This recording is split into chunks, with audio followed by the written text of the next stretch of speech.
day, Brittle Planet listeners, this is Eric Peterson in Salt Lake City, and today I'm joined by Peter Albert de Reyna from the band Seven Spires. How are you doing today, Peter? Very good, man. Thanks for having me. Where are you joining us from? I'm in outside of Boston. Nice. How's things there? Good. You know, it's a rainy day, and we're starting to approach that fall weather, so it's getting pretty nice. It's beautiful. Nice. So you guys just released your new album a couple weeks ago, the Gods of Debauchery, and yeah. God, I gotta say, it's one of my favorite albums of the year. Oh, thank you, man. I'm super glad to hear that. I think we're really stoked that it's finally in the hands of our supporters and in the hands of many new people who have never heard us before. So yeah. We're really happy it's out. I think for the most rewarding part for me is I started listening to you guys back when Solvig came out back in 2017. Mm-hmm. And I was asked to review it, and I'm like, sure, I'll review it. And so I listened to it, and I fell in love with you guys, and that just has continued throughout till today, And do you find that a lot of your fans are diehard from the very beginning, or are you guys picking up new ones and then them going back and rediscovering some of the older stuff? Well, I think it's at this point what I've seen is a pretty even split. One of the great things is there are a lot of people like you out there who discovered us in our throughout the course of our first two albums, and many who discovered us on the release of our first album, who have sort of been with us for the whole journey and been like extreme supporters of our whole course so far and everything. So that's always really amazing, and I noticed that a lot. And so that's a really special thing about our fan base. But luckily, between the support of the label and just all of our growth as individuals throughout our career, and the growth of the band collectively, we have had so many new people discover our music, and from all over the world.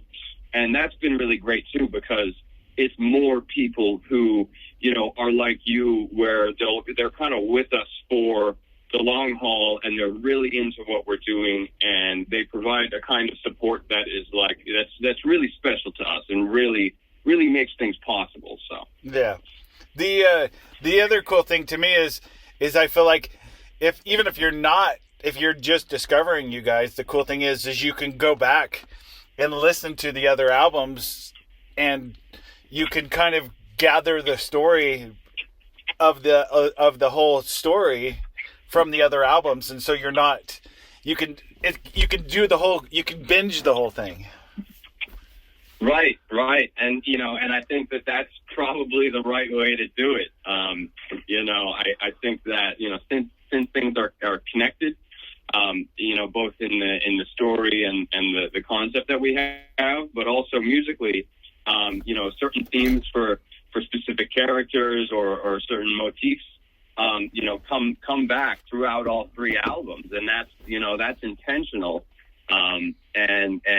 So I think you can listen to all three albums and see the big picture and really get a feel for the story, even if you're not, reading the story, which is another thing I want to mention. We actually just released our lore page on our website, which is has narration done by wonderful Englishmen, friends of ours, and some other people. And so now you actually can read along or sort of get deeper into the concepts that we have while listening to all three. I haven't listened to all three in a while, but last year when I was driving to Jack's place in South Carolina, I drove there from Boston. I decided to listen to all three albums consecutively, even though I was driving here to record Gods of Debauchery. So I just listened to the demos, but it's quite an experience to listen to all three, especially because I'm part of it, so I've been there for the growth. Yeah. Yeah. And so tell us a little bit about. I mean, I would like to go into the new album itself, but give us a quick introduction to which album actually comes first in the storyline. Well, so I think if I'm correct, I believe it's Emerald Seed. Yeah. That comes first, and then Solvay is the sequel, and then Gods of Debauchery comes before the two. Yeah. I believe, I really hope that's correct. I know it's something like that. And people often say, oh, it's like the Star Wars trilogy. So if that's how the Star Wars trilogy goes, then that's also how this goes. I don't think we got that from Star Wars, because we don't. I'm a Star Wars fan, but I don't think Adrian is. So. No, to me though, I mentioned it in my review that I felt like I was, when I went back and listened to all three, I was doing the Star Wars trilogy, just because it's a trilogy and you kind of listen to it, and it could be like Lord of the Rings too. You know, you go in and you listen to it and you put it all together and you just go, oh, this is even better when you have it all at once. Yeah, absolutely. Oh, and I do think it was you who mentioned that as well. A couple people have mentioned these comparisons, but I remember now, in reading your review, that as well. But we are huge Lords of the Rings fans. So that's always a cool comparison to hear as well. So let's talk about the new album itself. And are there any songs? I mean, I know that they're all your babies, but are there any songs particularly to you that have any special meaning on them? Well, This God is Dead is, of course, just this mammoth that is really special because it goes through these essentially these three larger parts that are all fairly different in tone and color and that sort of thing. And so that's a really special song because as musicians, when Dovis and I first got the demos of that and started to write our parts and work through all that, of course we were working with the story and everything as well. And that was just, to have, when that came out as a single, that was really special for all of us, because that song has, we have a pretty serious emotional connection to that one. Uh-huh. Same with songs like The Unforgotten Name and Fall With Me, the ballads and that, they're really, really, really heartfelt. And on Fall With Me, for example, I used a completely different approach with the bass. So I actually, I was going for like a Paul McCartney kind of bass sound, which is not usually the kind of bass sound that I go with on Spires songs. So that was cool. And then there's songs like Gods Amongst Men, and The Cursed Muse and Gods of Debauchery, the title track. Those are really heavy and really, just songs that I love playing and will love playing live and that sort of thing. I tend to like the darker stuff a whole lot, because we all have a lot of like really dark kind of energy within us. And I think that like when we go and do live performances, that dark energy really, shines. So. Nice. And I was going to mention that when you talk about that you guys are all kind of dark and have that dark energy, the song Lady Lightbringer, I mentioned it because it made me laugh when I watched the video, because it reminded me of the gothic version of Bring It On, the cheerleading movie. Yeah. Hell yeah, man. Absolutely. We pulled a bunch of references, for that, both for the video and the song itself, and I remember Adrian and I were sort of figuring out how the music videos were going to go and everything. We worked pretty heavily together on bringing the visions to life. Like she would call me right as she was going to bed at 6 a.m. and I would be getting up at 6 a.m. and so we'd talk about that stuff then. But Lightbringer was a crazy one. I mean, to bring in some of our friends that, that served as the dancers and guest appearances and everything. That was really fun. But we certainly pulled a lot of influences, from different places for that song. And it was extremely rewarding to see the result because it's completely unique to us. Yeah. But we were sort of coming from a different place than where we come for a lot of the other music in this song. Yeah. So the lyrically, that I think is probably one of my favorite songs. I love the chorus to that song. The going down to the heaven underground. I love that. I love that part of the song. Yeah. Oh, well, good. I'm glad, man. I mean, I like, for me too. I've been practicing these songs for a bit now for our New Year's Eve show in Boston that isn't announced yet, but it will be. I just confirmed everything. But I've been practicing that song quite a lot, and some of the backing vocals, and every time I just remember how killer those lyrics are. I think Adrian really nailed it. Yeah. It's and then I just saw a release too that you guys just released yesterday. Your playthrough on the bass on that song. Yeah, that was really fun too. It's been such a crazy past couple of months with all the singles released and the full album, but I've been able to knock out some playthroughs, and Lightbringer was one of the main ones I wanted to do because very early on in the song's creation, Jack and Adrian hit me up and were like, "Hey, can you just throw like all of your ideas at this, because we're having some trouble writing, bringing it to life, basically." And so, when I first heard it, I thought like disco bass line and lots of synth and a lot of like synth bass style playing, but on the electric bass, and the demo actually had a lot of initial synth bass kind of stuff in it, but I tried to influence that in a pretty strong way. So that bass line is actually super special to me as well. And it's a pretty hard song, like for me, I think it's probably one of the trickier ones. So I'm really excited to play that live because it's going to be a real workout.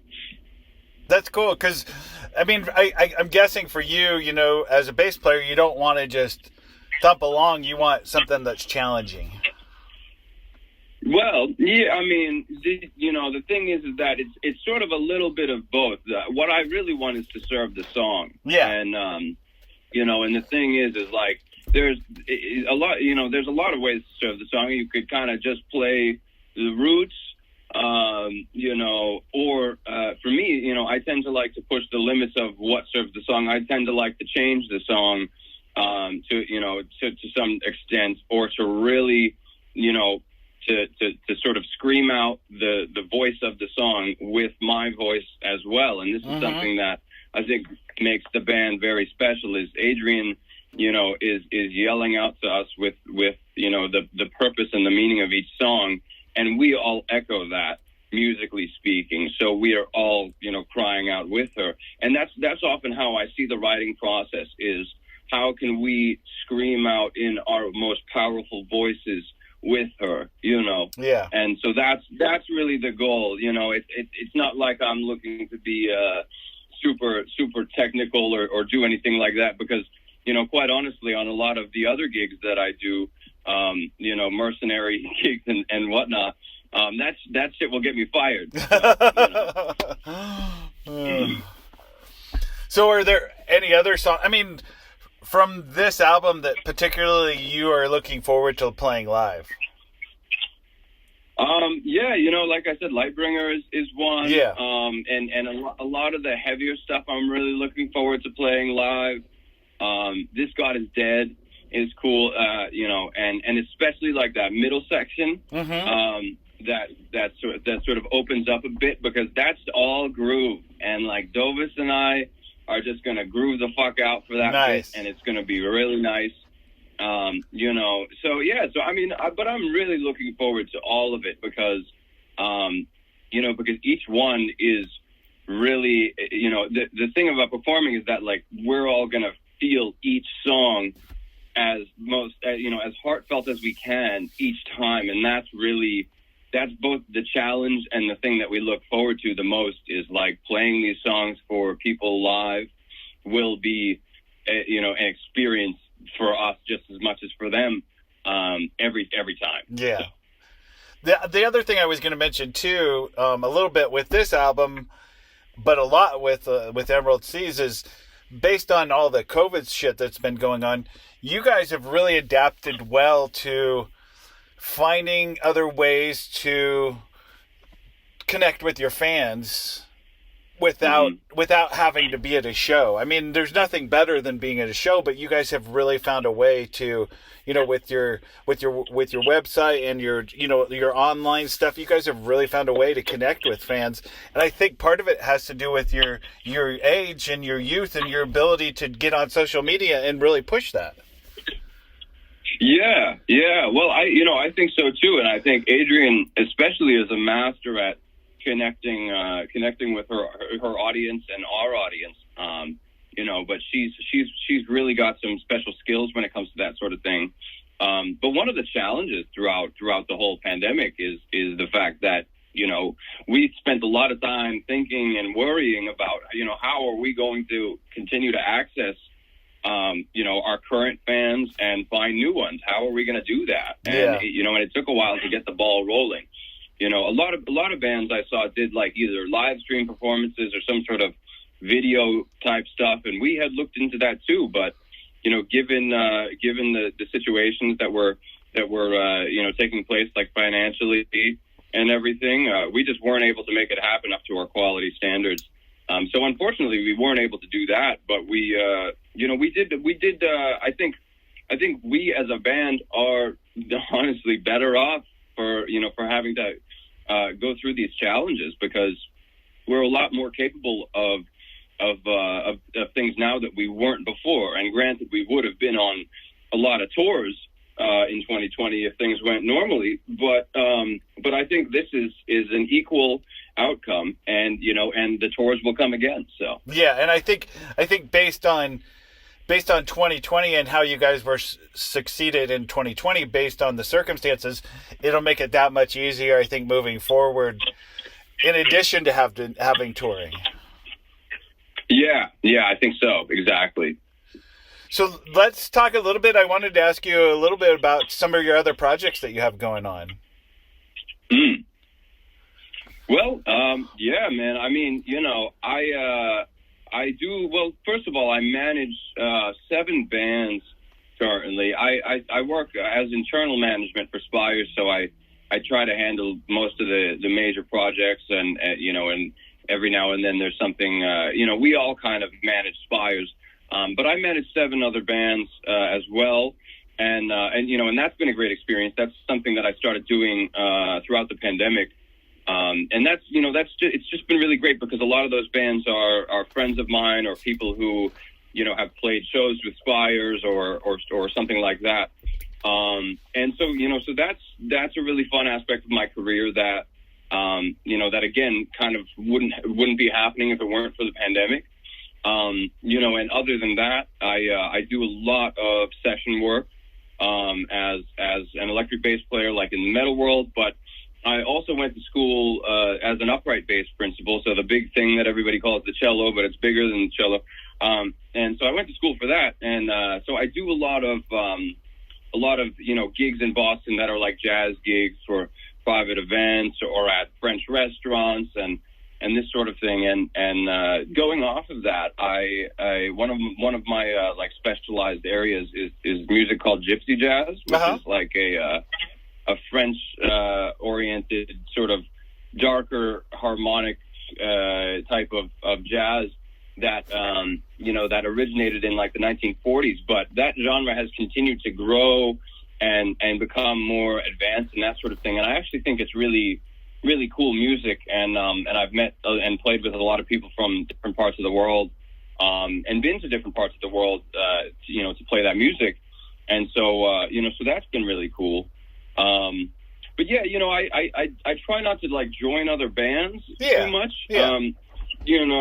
Just because that can get kind of tricky, especially when you factor in touring and just the sheer amount of commitment. But what I really like to do is I like to engage with all kinds of different music, because the appeal to me for being a musician is to not stop learning, and that's exactly what I've managed to create for myself while also, supporting myself in that way. So nice. What would you say is probably one of the, if you had to pick a genre of music that's for the bass the most challenging for you, what would you say it is? Oh, well, probably like tech death kind of stuff. Okay. I love tech death very much, and that's been a huge musical influence for me for a long time. And I think that that genre is very transferable into both types of all kinds of metal, and then also other genres, because it's a lot like jazz, not in the improvisatory sense, but in terms of the exploratory sense. So you're constantly looking for new color palette, musical color palettes, and different rhythmic figures and lots of different stuff. So it really, I think it takes a lot of the chains off of your mind. But at the same time, like, if I'm not warmed up and I don't practice for, like, I miss one day of practicing, then I can sometimes get behind on, like, being able to play, some crazy tech death thing, So have you ever, I was going to ask you if you'd ever ventured out into any, like, rockabilly stuff and that kind of stuff. Well, I haven't really done any rockabilly stuff, but I know that it's, I know some of the elements to it that I definitely think, like, if I was offered a rockabilly gig, I'd be all over it. And I was supposed to go to Nashville to work with Tony Harnell from TNT. Okay. At one point, and so I was actually looking forward to like probably being exposed to more rockabilly, given the fact that it's Nashville. But I don't really know too much about the genre, honestly. Oh, okay. All right. Well, Peter, it's been amazing to talk to you. Again, everybody go pick up the new Spires album, Gods of Debauchery. You can't go wrong, and it'll be at bare minimum, it's in my top 5 albums of the year. It could be right at the top for me, because it's just so diverse, and it's so, the orchestration in it is amazing too. So, man, thank you so much. I really appreciate the opportunity to talk with you, and we look forward to seeing everybody on the road in the coming years. And in the meantime, we hope you enjoy the album. Yes, thank you.